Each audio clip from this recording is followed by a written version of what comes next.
அனைவருக்கும் வணக்கம். திருப்பூர் தெற்கு மாவட்டத்தின் சார்பாக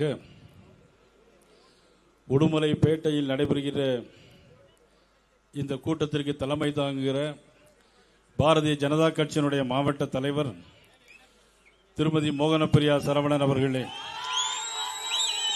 முன்னாள் அமைச்சரும் இந்த தொகுதியினுடைய சட்டமன்ற உறுப்பினரும் எனது நண்பருமான இந்த உடுமலை பகுதிக்கு நிறைய காரியங்களை செய்திருக்கிற திருப்பூர் மேற்கு மாவட்ட அண்ணா திராவிட முன்னேற்ற கழகத்தினுடைய அமைப்பு செயலாளர், மாவட்ட செயலாளர் நண்பர் உடுமலை ராதாகிருஷ்ணன் அவர்களே, முன்னாள் நாடாளுமன்ற உறுப்பினர், சட்டமன்ற உறுப்பினர், தனது நிலத்தை 5 ஏக்கர் நிலத்தை ஊர் மக்களுக்காக கொடுத்த புரட்சித் தலைவர் எம்ஜிஆர் வழிவந்த மகேந்திரன் அவர்களே, மாநில பொதுச் செயலாளர் ஏபி முருகானந்தம் அவர்களே, கருப்பு முருகானந்தம் அவர்களே, முன்னாள் நாடாளுமன்ற உறுப்பினர் அன்புக்குரிய அண்ணன் கார்வேந்தன் அவர்களே,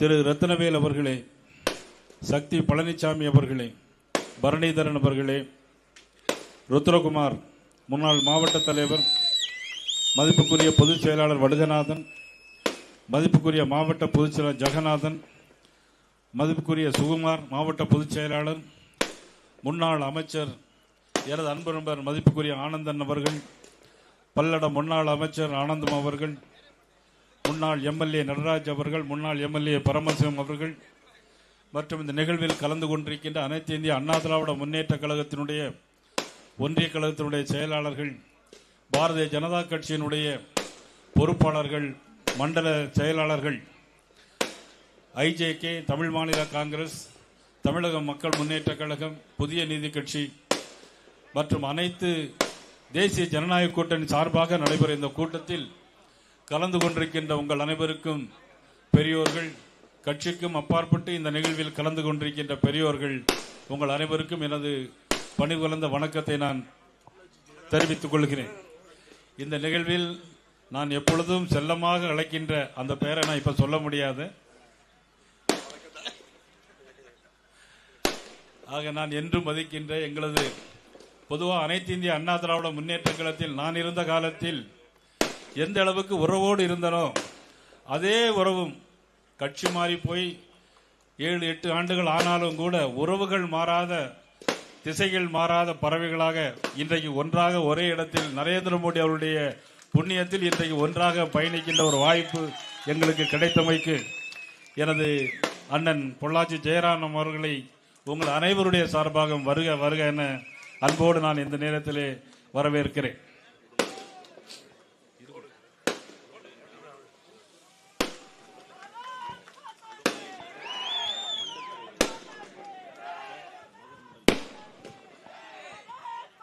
இந்த நிகழ்வில் அல்லும் பகலும் அயராது பாடுபட்ட இந்த நகர்மன்றத்தினுடைய உடுமலை நகர்மன்றத்தினுடைய தலைவர் எனது அன்புக்குரிய தம்பி பாலா அவர்கள் உள்ளிட்ட இளைஞர் அணி அனைவருக்கும் எனது மனமார்ந்த நன்றியை நான் தெரிவித்துக் கொள்கிறேன். தம்பி தம்பி தம்பி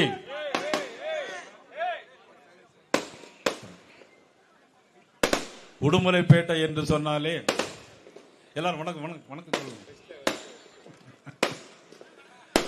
உடுமலைப்பேட்டை என்று சொன்னாலே ஒரு உறவு பேட்டை என்றுதான் சொல்ல வேண்டும். அந்த அளவுக்கு வலது பக்கமும் இடது பக்கமும் பின்பக்கத்திலும் எல்லோரும் இன்றைக்கு பழைய உறவுகளை நினைவுறுகின்ற வகையில் ஒரு மிகப்பெரிய பாசமான இடமாக இந்த உடுமலைப்பேட்டை அமைந்திருக்கிறது. அதிலும் உடுமலைப்பேட்டை என்று சொன்னால் அமலிங்கேஸ்வரர் அருள் பாலிக்கின்ற திருமூர்த்தி மலை இருக்கின்ற இடம் இந்த இடம். மும்மூர்த்திகளும் அருள் பாலிக்கின்ற இடம் இந்த பூர். அருள்மிகு மாரியம்மன் கோவிலையும் வணங்கி, காங்கேயம் சிவன் மலையிலும் வணங்கி, இந்த சென்னிமலையில் இருக்க ஆண்டவனையும் வணங்கிதான் இந்த நேரத்தில் நாங்கள் வந்திருக்கிறோம். உடுமலை என்று சொன்னாலே பல பேருக்கு தெரியுமோ தெரியாதோ, பழைய படம் பிளாக் அண்ட் ஒயிட் படம் பார்த்திருந்தா தெரியும். இன்னைக்கெல்லாம் கவிஞர் கண்ணதாசன் வேற மற்ற சில பெயர்களை சொல்லவே முடியாது. ஆனா உடுமலை நாராயண கவி எழுச்சிமிகு சினிமா பாடல்களை பாடிய ஊர் இந்த ஊர். உடுமலை நாராயணகவி பிறந்த ஊர். இப்படி எழுச்சிமிகு பாடல்களை பாடிய பிரசித்தி பெற்ற மண் இந்த மண். இது பக்கத்திலே தான் காங்கேயம் காளைகள். நாட்டு இனத்திற்கே பெயர் போன காங்கேயம் காளைகளும் நமது இந்திய நாட்டிற்கே உரித்தான நாட்டு பசுக்கள் நிறைந்த இந்த இடத்தில் தான் இந்தியாவில் இவ்வளவு சிறப்பான ஊரை காங்கேயம் சொன்னது செல்லி முருகேசனுங்க. செல்லி முருகேசன் சொல்லலன்னு யாரும் வருத்தப்பட்டக்கூடாதுன்னு சொல்லுங்க. காங்கேயம் சொன்னோம்னா ஞாபகம் வந்துடுச்சு. அந்த காங்கேயம் காளையும் இன்னைக்கு உலகத்து பிரசித்தி பண்ணது நமது மாண்புமிகு பாரத பிரதமர் நரேந்திர மோடி அவர்கள் என்பதை யாரும் மறந்துவிட முடியாது. இந்தியாவில் பருத்தி பின்னலாடைக்கு 90%, இந்தியாவில் பருத்தி பின்னலாடை 90% ஏற்று செய்யக்கூடிய ஊர் நமது இந்த மாவட்டம். இதெல்லாம் யாரும் மறந்துவிட முடியாது. இத்தனை சிறப்பு வாய்ந்த ஊரில் நமது பகுதியில் எவ்வளவு பித்தலாட்டங்கள் நடைபெறுகிறது என்பதை ஒரு வீடியோ காட்சி மூலம் இப்பொழுது பார்க்கலாம்.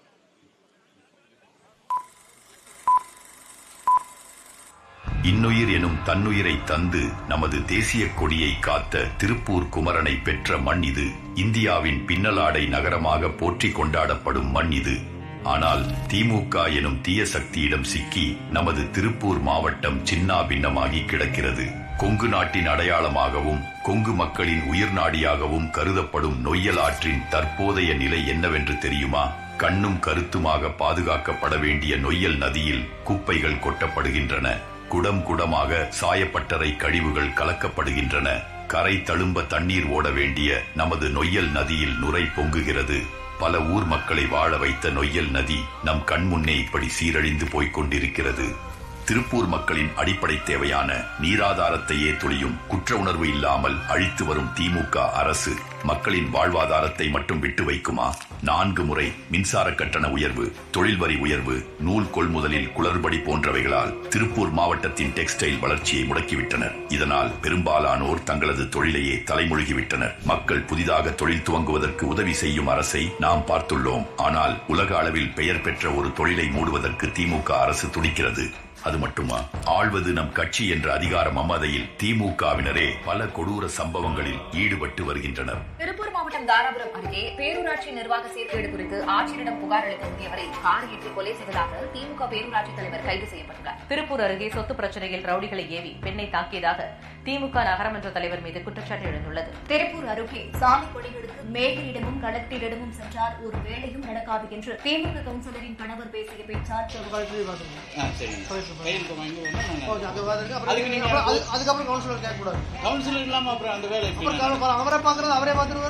ரங்கநாவிதனின் பெயரில் 2 ஏக்கர் பூமிதான நிலம் ஈச்சிப்பட்டியில் உள்ளது. பல லட்சம் ரூபாய் மதிப்பிலான இந்த நிலத்தை திமுகவினர் சிலர் மிரட்டி பறித்து பட்டம் வழங்க முயற்சித்து வருவதாக திருப்பூர் மாவட்டம் தாராபுரம் அருகே வழித்தடம் கேட்ட பெண்களை திமுக கவுன்சிலர் கடுமையாக தாக்கிய சம்பவம் பரபரப்பை ஏற்படுத்தியுள்ளது. திருப்பூரில் சொத்து பிரச்சனையை தீர்க்க கட்ட பஞ்சாயத்து செய்ய திருச்செந்தூரில் இருந்து வந்த திமுக நகரமன்ற தலைவர் சிவானந்தி ரவுடிகளை ஏவி தாக்குதல் நடத்திய சம்பவம் பரபரப்பை ஏற்படுத்தியுள்ளது. ஒரு பக்கம் திமுக அரசாங்கம் திருப்பூரின் வளங்களை சீரழித்து வருகிறது என்றால், இன்னொரு பக்கம் திமுக உடன்பிறப்புகளோ திருப்பூரின் சட்டம் ஒழுங்கை சீரழித்து அமைதியை குலைக்கிறார்கள். நல்ல அரசாங்கத்திற்கு அழகு கொடுத்த வாக்குறுதிகளை நிறைவேற்றுவது. ஆனால் திமுக அரசோ மக்களை நம்ப வைத்து கழுத்தறுத்து தான் ஒரு கொடிய அரசாங்கம் என்பதை நிரூபித்திருக்கிறது. வாக்குறுதி 304 திருப்பூர் மாவட்டத்திற்கு வர்த்தக மையங்கள் அமைக்கப்படும் என்றார்கள். வாக்குறுதி 103 பவானி நொய்யல் அமராவதி ஆறுகள் இணைப்பு திட்டம் செயல்படுத்தப்படும் என கூறினார்கள். வாக்குறுதி 149 நெசவாளர் சேமிப்பு மற்றும் பாதுகாப்பு திட்ட நிதி 1000 ரூபாயிலிருந்து 2000 ரூபாயாக உயர்த்தப்படும். வாக்குறுதி 373 ஜல்லிக்கட்டு உரிமையாளர்களுக்கு மாதம் 1000 ரூபாய் என திருப்பூர் மாவட்டத்திற்கு வழங்கிய எந்த ஒரு வாக்குறுதியையும் திமுக அரசு நிறைவேற்றவில்லை. இப்படிப்பட்ட ஒரு ஏமாற்றுக்கார ஆட்சி, மக்கள் விரோத ஆட்சி நமக்கு தேவையா? சிந்தியுங்கள் மக்களே. வரும் சட்டமன்ற தேர்தலில் தீய சக்தி திமுகவை விரட்டியடிப்போம். தேசிய ஜனநாயக கூட்டணிக்கு ஆதரவு அளிப்போம். பாத்தீங்களா, இதுதான் திராவிட முன்னேற்ற கழகத்தினுடைய ஆட்சி. அது பேரு திராவிட மாடல் ஆட்சி. அவங்க ரொம்ப செல்லமா சொல்லுவாங்க, விடியல் அரசு தரப்போறேன்னு சொன்னாங்க. இப்ப மக்களுக்கு விடியாத அரசு அந்த அரசு இருக்கு. ஒரு பக்கம் பின்னல் ஆடைகள் தலைநகரம், பின்னல் ஆடைகள் நிறைந்த பகுதி. இப்ப என்ன தெரியுமா நிறைந்திருக்கு? எங்க பார்த்தாலும் கஞ்சாவும் போதை பொருளும் நிறைஞ்சிருக்கிற நாடாக இந்த தமிழ்நாடு இருந்திருக்கு. கஞ்சா போட்டுட்டு அரசு பள்ளி மாணவன் ஆசிரியரே வெட்ட சம்பவம் நம்ம பகுதியிலே நடந்திருக்கு. உங்களுக்கெல்லாம் தெரியுமில்லையா அந்த சம்பவம் நடந்த சம்பவம்? அதே மாதிரி 3 பேர் பல்லடத்தில் 3 பேர் படுகொலை செய்யப்பட்டாங்க ஒரு வீட்டில். ஒரு சிறுவன் கஞ்சா போதையில் போய் கை தனியா கால் தனியா கை தனியா கால் தனியா வெட்டியிருக்கான் 3 பேரை. 5 வயது சிறுவன் தப்பி ஓடிய சம்பவம் இதே ஊரில் அரங்கேறிக்கிறது என்பதை யாரும் மறந்துவிட முடியாது.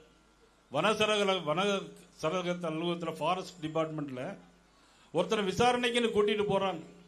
விசாரணைக்குன்னு கூட்டிட்டு போய் ஆனா திருப்பி வரும்போது பணமா தான் வர்றாங்க. இது திராவிட மாடல் ஆட்சி, திமுக ஆட்சி, முதலமைச்சர் ஸ்டாலின் அவர்களுடைய ஆட்சி. இந்த ஆட்சி நடைபெறும். இதே மாதிரி சிவகங்கையில் பார்த்தீங்கன்னா லாக்அப் டெத்.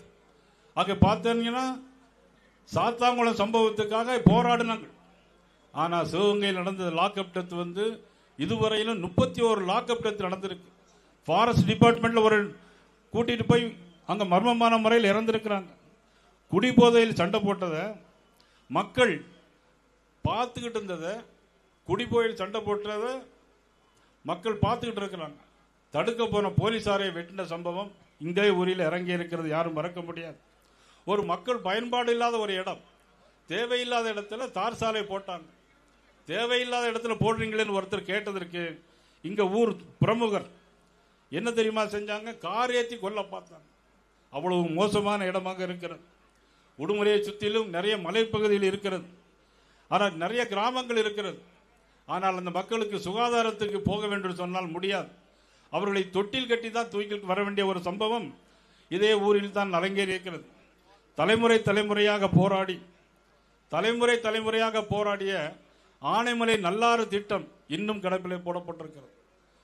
அனைத்து இந்திய அண்ணா திராவிட முன்னேற்ற கழகத்தின் முதலமைச்சராக இருந்த அண்ணன் எடப்பாடியார் அவர்கள் கேரள மாநிலத்திலே பேசி ஆனைமலை நல்லாறு திட்டத்தை முடிவுக்கு கொண்டு வந்தார்கள்.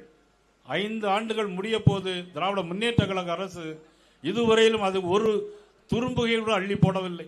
அண்ணன் பொள்ளாச்சியார் இருக்கிறார், உடுமலை இருக்கிறார், ஆனந்தன் இருக்கிறார்கள். அவர்களுக்கு தெரியும். கேரள மாநிலத்திற்கு இங்கிருந்து போய் பேசி பேச்சுவார்த்தை நடத்தி முடிகின்ற தருவாயில் ஆட்சி மாற்றம் ஏற்பட்டது. ஆனைமலை நல்லாறு திட்டம் கொண்டு வர முடியவில்லை. ஆனால் ஆனைமலை நல்லாறு திட்டம் வரும்.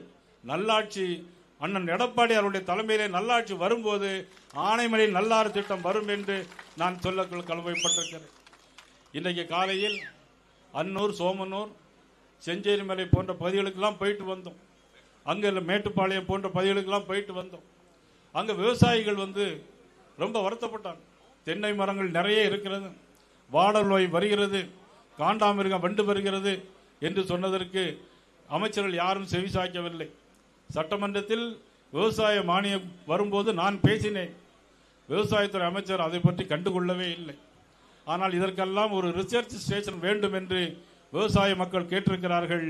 நம்முடைய ஆட்சி 2026ஆம் ஆண்டு வரும்போது நிச்சயமாக இந்த பகுதி தென்னை விவசாயிகளுக்கு தேவையான அனைத்து உதவிகளையும் நிச்சயமாக செய்து வருவோம் என்று இந்த நேரத்தில் தெரிவித்துக் கொள்கிறோம்.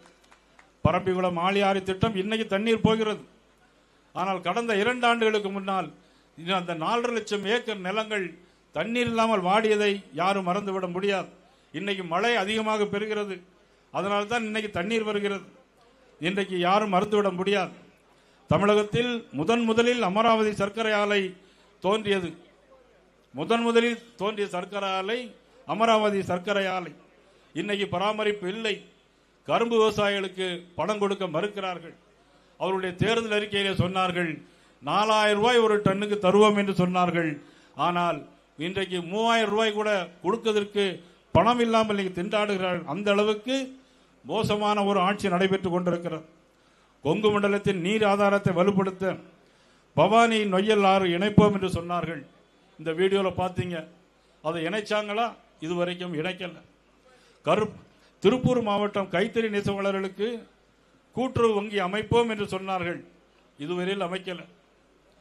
ஆனால் அது மாதிரி கூட்டுறவு வட்டியில் உள்ளவர்களுக்கு வட்டி 12% 8% குறைப்போம் என்று சொன்னார்கள். இதுவரையிலும் செய்யவில்லை. இந்த வீடியோவில் பார்த்துருப்பீங்க. நெசவாளர்களுக்கு 1000 ரூபாயிலிருந்து 2000 ரூபாயை உயர்த்தி தருவோம் என்று சொன்னார்கள். இதுவரையிலும் செய்யவில்லை. ஆனால் காங்கேயம் காளைக்கு சிலை வைப்போம் என்று சொன்னார். ஆனால் முன்னாள் முதலமைச்சர் கருணாநிதி அவர்கள் எழுதிய பேனாவுக்கு நாங்கள் கடலில் சிலை வைக்க போறோம் என்று சொன்னார்கள். காங்கேயம் காளைக்கு சிலை வைப்போம் என்று சொல்லிவிட்டு அவர்கள் தகப்பனார் எழுதிய பேனாவுக்கு சிலை வைப்போம் என்று சொல்லி இன்னைக்கு சொல்லிக் கொண்டிருக்கிறார்கள். அதிலையும் படுதோல்வி அடைந்து விட்டார்கள். இன்னும் ஒரு வீடியோ பாருங்க, அது பிறகு நான் சொல்றேன். திருப்பூர் மக்களின் உள்ள குமுறல். திமுக ஆட்சி பூரா ஊழல் ஆட்சியாக தான் இருக்கு. 4 வருஷம் ஆட்சி வந்து திருப்பூரை பொறுத்த வரைக்கும் மோசமாக தான் இருக்கு. ஆக்சுவலாக வந்து ரோடு எல்லாமே இன்னும் போடாமல் இருக்காங்க, குண்டும் குழியுமா இருக்கு. மழை தண்ணி போறதுக்கு வழி இல்லாமல் இந்த ஏரியா ஃபுல்லாவே இருக்கு. தண்ணி எல்லாமே வீட்டுக்குள்ள வருது. நைட் ஆச்சுன்னா பயங்கர கொசு தொல்லை. ட்ரைனேஜ் தண்ணி எங்க தண்ணி எல்லாம் அந்த ட்ரெயின்ல வர்றது இல்லைங்க. ட்ரைனேஜ் இருந்தா தானே அங்க தண்ணி வரும். ட்ரைனேஜே இல்ல, தண்ணி நிக்கும், முழங்கால் கலைவுக்கு நிக்கி. ஒரு பொம்பளை ஆள் வந்து ஒரு பஸ் ஸ்டாப்ல நின்று பஸ் ஏறினா ஓசி பஸ்ன்னு சொல்லிட்டு எவ்வளவு கீழ்த்தனமா பேசுறாங்கன்னு உங்களுக்கு தெரியாது. திமுகவில் அவங்களுக்கு வந்து மகளிர் ஓட்டு வேணுங்கிறதுக்காக வந்து மாதம் 1000 ரூபான்னு கொடுக்குறாங்க. இது வந்து அடுத்த ஆட்சி மாறினா கொடுக்க முடியாது. 4 தடவை எழுதி கொடுத்து வரலன்னு கேட்டா வரும் எல்லாம் குப்பை இங்கே தான் கொட்டுறாங்க. நேற்று கூட வந்து ஃபயர் சர்வீஸ் வந்து தீய வச்சிருக்கு, அப்புறம் மறுபடியும் தீ பிடிச்சிருக்கு. அதனால நிறைய நோய்கள்லாம் வரும். தண்ணினால என்னென்ன நோய் வருமோ அத்தனை நோய் வரும். பெண்கள் வேலைக்கு வரும்போது குழந்தைகளை கூட்டு வராங்க, அவங்களுக்குலாம் அந்த கொசு தொலைனால ரொம்ப பிரச்சனைகள் உண்டாகுது. ஏன்னா இந்த பகுதியில வந்து வியாதிகள், இங்க 2 ஸ்கூல் இருக்கு. நகராட்சி நிர்வாகம் என்ன போட்டிருக்குன்னா சுத்தப்படுத்தியாச்சுன்னு போட்டு அனுப்புறாங்க. ஆனா பாருங்க இப்படிதான் இருக்கு. ரோடெல்லாம் சரியில்லை தான். புதுசாக ரோடு போடுறாங்க, மறுபடியும் தோன்றாங்க, அடுத்த டெண்டர் விடுறது, இதுதான் பழக்கமாக இருந்துக்கிட்டு. இந்த ரோடு பாருங்க, வயசானவங்க கூட கீழே விழுவுறாங்க. அதை யாரு கண்டுக்க மாட்டேங்கிறாங்க. தண்ணி அதே மாதிரிதான் 20 நாளைக்கு ஒரு டைம் வருதுங்களாமா. குடிநீர் வந்து ஃபர்ஸ்ட் வந்து ஒரு 5 நாளைக்கு ஒருக்கா வந்துச்சு. இப்போ பார்த்தீங்கன்னா ஒரு சில ஏரியாவில் வந்து 15 நாளைக்கு வரும். இவர் வந்ததுல இருந்து ஸ்வீட் வரி எல்லாம் கொஞ்சம் எச்சா அதிகமாயிடுச்சு. கரண்ட் பில் எல்லாம் சரி எச்சாயிருச்சு. 100 நாள் வேலை அதையும் நிறுத்தி வச்சிருக்காங்க. அதுக்கு சம்பளம் கரெக்டா போடுறது இல்ல. வாரத்துக்கு 1 நாள் வேலை கொடுக்குறாரு சிஎம். அது எப்படிங்க எல்லாத்துக்கும் பத்து? எங்க புள்ள ஆண்டிக்கப்பா இருக்குதுங்க. ஆட்சியில வரையில வரலாம், அந்த பிள்ளைக்கு வேலை வாங்கி தரேன்னு வாயில தான் சொன்னாங்க. டிஎம்கேல இருக்கிறார் எம்எல்ஏ செல்வராஜ் அவரெல்லாம் வந்தாருங்க. இந்த பிள்ளையை தொட்டு பார்த்துட்டு உனக்கு வேலை போட்டு தர்றேன், வாங்கி தர்றேன் அப்படின்னு சொன்னாங்க. ஆனா அதுக்கப்புறம் எல்லாம் யாருமே வந்து எட்டு பார்க்கல. இப்பவே தொழில் எந்த அளவுக்கு இருக்குன்னு உங்களுக்கு தெரியும். நாசம் அடைஞ்சிருச்சு, கொடுமை அடைஞ்சிருச்சு. இன்னைக்கு ரொம்ப பின்னாடி இருக்கும். கரண்ட் பில் வந்து ரொம்ப சம்மந்தம் இல்லாமல் கூடி இருக்கு. ஏற்கனவே திருப்பூரை பொறுத்தவரைக்கும் தொழில் நடத்துறது ரொம்ப கஷ்டமா இருக்கு. சட்ட ஒழுங்கு சரியில்லை, நிறைய கொலைகள் நடக்குது. கொலை, கொள்ளைகள், திருட்டு இதெல்லாம் கண்டிப்பா தடுக்க முடியும். ஆனா ஏன் தடுக்கலன்னு யாருக்கும் ரீசன் தெரியல. சமூக விரோதி செயல் எல்லாம் இங்கதான் நடக்குது. கஞ்சால இருந்து எல்லாமே நீங்க வாங்கிட்டு வந்து பசங்க பூரா நைட் 8 மணிக்கு மேல் கொண்டு போனா உள்ளுக்கு உட்காந்துனா நாம அப்படி ஏதாவது ஒண்ணு பேசுனோம்னா நம்ம கூட ஆர்குமெண்ட்ஸ்க்கு வர்றாங்க. திமுக ஆட்சி வந்து திமுக கட்சிக்காரங்களுக்கு சாதகமா இருக்குங்க, பொதுமக்களுக்கு பாதகமா தான் இருக்குங்க. நமது பக்கத்து ஊரிலே இருக்கிற திருப்பூர் இன்றைக்கு ஏற்றுமதியில் இன்றைக்கு சற்று பின்தங்கி இருக்கிறது. காரணம் அமெரிக்கா 50% வரியை போட்டதன் காரணமாக. ஆனால் அதற்கு முன்னாடி திருப்பூர் ஆடைகளை முன்னேற்றுவதற்கும் ஏற்றுமதி செய்வதற்கும் வங்கதேசத்திலிருந்து தரைவழி ஆடை இறக்குமதி செய்வதற்கு தடை விதித்ததன் மூலம் இறக்குமதி 5 ஆண்டுகளுக்கு பிறகு 30,000 கோடி ரூபாய் விற்பனை அதிகமானது. 20% அதில் பருத்திக்கும் 11% இறக்குமதி நீக்கி பருத்தி, பட்டு, கம்பளிகள் ஆகியவற்றிற்கு 15% விலை மானியம் வழங்கப்படுகிறது. ஆனால் மின்கட்டணை உயர்த்தியது தமிழ்நாடு அரசு.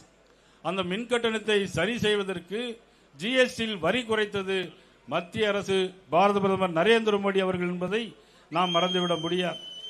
தேங்காய் விவசாயத்திற்கு 5% ஊக்கத்தொகை திட்டத்தில் ஏற்றுமதி அதிகமாகி இன்றைக்கு தேங்காய் விலை கூடியிருக்கிறது. நமது அண்ணன் பொள்ளாச்சி ஜெயராமன், மகேந்திரன்லாம் நிறைய தோப்பு இருக்கு. ஆனால் இன்னைக்கு தேங்காய் விலை அதிகமாகி இன்னைக்கு பேங்க்ல நிறைய டெபாசிட் வச்சிருக்கிறாங்க, தேர்தலில் செலவு செய்யறது. ஆக கொப்பரை ஆதரவு விலையை 100% அதிகரித்திருக்கிறார்கள்.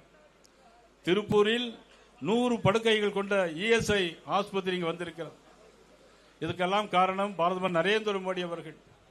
அண்ணா திராவிட முன்னேற்ற கழக ஆட்சி இருக்கும்போது நமது உடுமலை ராதாகிருஷ்ணன் அவர்கள் அமைச்சராக இருந்த நேரத்தில் ஒரு கால்நடை மருத்துவக் கல்லூரி கொண்டு வந்தது நமது அண்ணன் எடப்பாடியார் அவர்கள். யாரும் மறுக்க முடியுமா? இது நல்லாட்சி நடைபெற வேண்டும் என்று சொன்னால் அதிமுக தலைமையில் ஆட்சி நடைபெற வேண்டும், தேசிய ஜனநாயக கூட்டணி ஆட்சி வர வேண்டும் என்பதை நான் இந்த நேரத்தில் தெரிவித்துக் கொள்கிறேன். அது மட்டுமா, 48 கோடி ரூபாய்க்கு ஒரு பெரிய பேருந்து நிலையம், வணிக வளாகமையும் இந்த உடுமலை பேட்டையிலே கட்டி கொடுத்தது நமது உடுமலை ராதாகிருஷ்ணன் அவர்களும் அண்ணன் எடப்பாடியார் என்பதை நாம் மறந்துவிட முடியாது.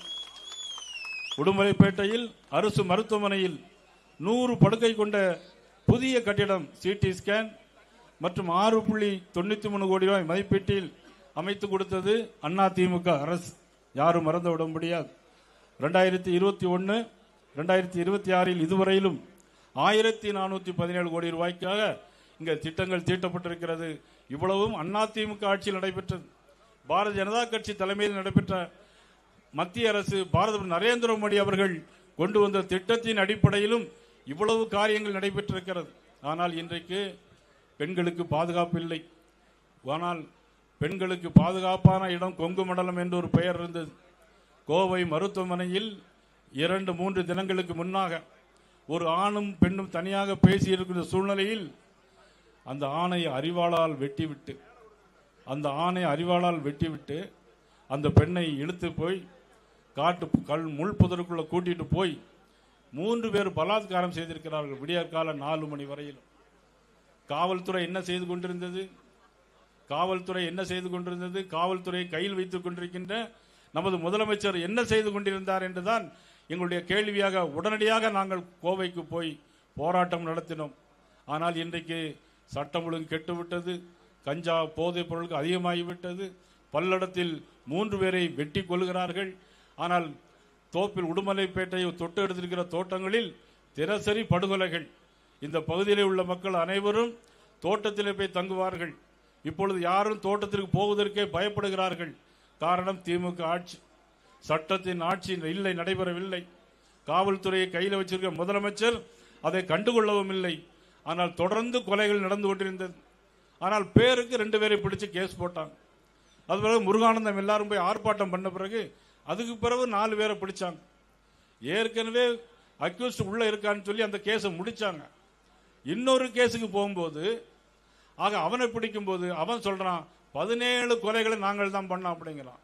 அப்போ ஜெயிலுக்குள்ள இருக்கிற குற்றவாளி உண்மையான குற்றவாளியா இல்லையா என்பதுதான் கேள்வி. இதைத்தான் கோயம்புத்தூர் நடந்த சம்பவத்திற்கும் உடனடியாக 3 பேரை சுட்டிருக்காங்க. காலில் 3 பேரை சுட்டிருக்காங்க. உண்மையான குற்றவாளியா இல்லையா என்பது தெரியாது. இதையெல்லாம் மாற்றி அமைப்பதற்கு நீங்கள் கண்டிப்பாக வருகின்ற தேர்தலில் 2026ஆம் ஆண்டு நடைபெற தேர்தலில் அனைவரும் தேசிய ஜனநாயக கூட்டணிக்கு வாக்களிக்க வேண்டும் என்பதுதான் எங்களுடைய வேண்டுகோளாக வைக்கிறோம். கரூரில் ஒரு சம்பவம். கரூரில் 41 பேர் படுகொலை.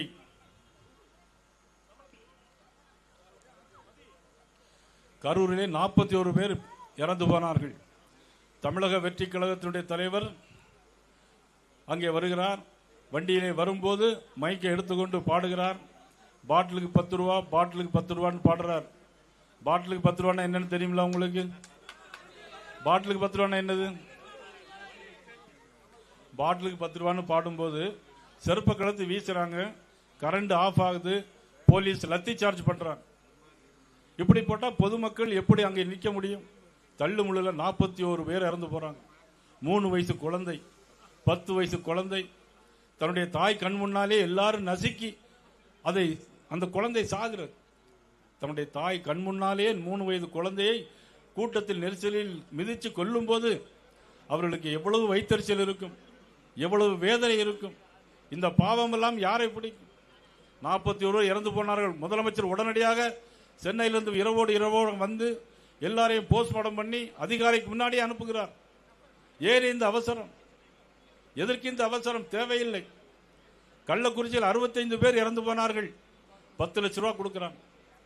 விவசாயிகள் கரண்டில் அடிபட்டு செத்து போனா 3 லட்சம் கொடுக்கிறாங்க. ஆனா சாராயம் குடிச்சிட்டு செத்தா 10 லட்சம் ரூபாய் கொடுக்கிறாங்க. என்ன ஆட்சின்னே தெரியல அந்த ஆட்சி. இப்படிப்பட்ட ஒரு மோசமான ஆட்சி தான் நம்ம நடைபெற்றிருக்கு. மகளிர் உரிமை தொகை 1000 ரூபாய் கொடுப்போம்னு சொன்னாங்க. ஆட்சிக்கு வந்து 2 வருஷமா கொடுக்கல.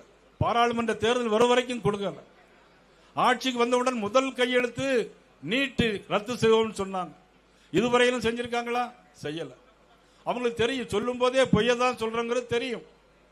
இருந்தாலும் பொய்யை சொல்லி ஆட்சிக்கு வருவதுதான் அவருடைய கூட்டணியுடைய வாடிக்கையாய் வைத்திருக்கிறார்கள். இவ்வளவு ஒரு மோசமான ஆட்சி. ஆனால் ஒரு ஆட்சி நல்ல முறையில் தமிழகத்தில் நடைபெற வேண்டும் என்று சொன்னால் மத்திய அரசுடைய உதவியின் மூலமாகத்தான் முடியும். ஆனால் அண்ணன் எடப்பாடியார் அவர்கள் முதலமைச்சராக இருக்கும் போது பிரதம அமைச்சரிடம் இருந்து 40,000 கோடி ரூபாய் சாலைகளுக்கு மட்டுமே வாங்கி வந்தார். இது பாரதிய பிரதமர் நரேந்திர மோடி அவர்கள் கொடுத்த பணம். இன்னைக்கு தமிழகத்தில் 11 மருத்துவக் கல்லூரிகள் வந்திருக்கிறது. 11 மருத்துவக் கல்லூரியும் யார் கொடுத்தது?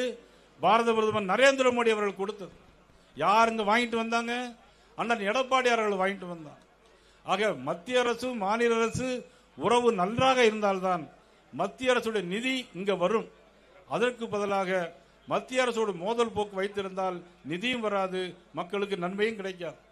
இன்னைக்கு சார் அப்படிங்கிற ஒரு விஷயம் ஓடிக்கிட்டே இருக்கு. சார் அப்படின்னா ஸ்பெஷல் இன்டென்சிவ் ரோல், அதாவது வாக்காளர்கள் இப்பொழுது புதிய வாக்காளர்களை தேர்ந்தெடுப்பது. ஏற்கனவே இருந்த வாக்காளர்களை தேர்ந்தெடுப்பதற்காக ஒரு சார். ஆனா இன்னைக்கு அதற்கு அனைத்து கட்சி கூட்டம் போட்டு இன்னைக்கு அதற்கு கோர்ட்டில் போய் கேஸ் போடணும் அப்படிங்கிறாங்க. ஏன்னா இன்னைக்கு குளத்தூர் தொகுதியிலேயே 9000 வாக்கு போலி வாக்காளர்கள் சேர்த்து வச்சிருக்காங்க. ஒவ்வொரு திமுக அமைச்சர்கள் தொகுதியிலையும் போலி வாக்காளர்கள் நிறைய சேர்த்து வச்சிருக்காங்க. அதையெல்லாம் இன்னைக்கு கண்டுபிடிப்போம் என்று சொல்லி அவர்கள் கோர்ட்டுக்கு போறோம், அனைத்து கட்சி கூட்டம் போடுறோம் அப்படின்லாம் சொல்லிட்டு இருக்கிறாங்க. இதையெல்லாம் மாற்றி அமைக்க வேண்டும். அவர்களுக்கெல்லாம் ஒரே சிந்தனை, மக்கள் மீது அக்கறை இல்லை. ஒரே சிந்தனை, துணை முதலமைச்சராக இருக்கக்கூடிய உதயநிதி ஸ்டாலின் அவர்களை முதலமைச்சராக்க வேண்டும், அதற்காக எப்படியாவது கூட்டணியை சரிபார்க்க வேண்டும் என்று சொல்லிக் கொண்டிருக்கிறார்கள். இன்னொரு கட்சி தலைவர் சொல்கிறார், நான் எங்களுக்கும் திமுகவும் தான் போட்டி அப்படின்னு சொல்றார். ஆனா உண்மையிலே இன்றைக்கு பாரத பிரதமர் நரேந்திர மோடி அவருடைய தலைமையிலும் தமிழகத்தில் அண்ணன் எடப்பாடி அவருடைய தலைமையிலும் நிச்சயமாக தேசிய ஜனநாயக கூட்டணி ஆட்சியை பிடிக்கும், வெல்லும் என்பதை நேரத்தில் சொல்லி எங்களுக்கு வேண்டும் மோடி, தமிழகத்திலும் எடப்பாடி என்று சொல்லி வாய்ப்புக்கு நன்றி கூறி விடைபெறுகிறேன். நன்றி, வணக்கம்.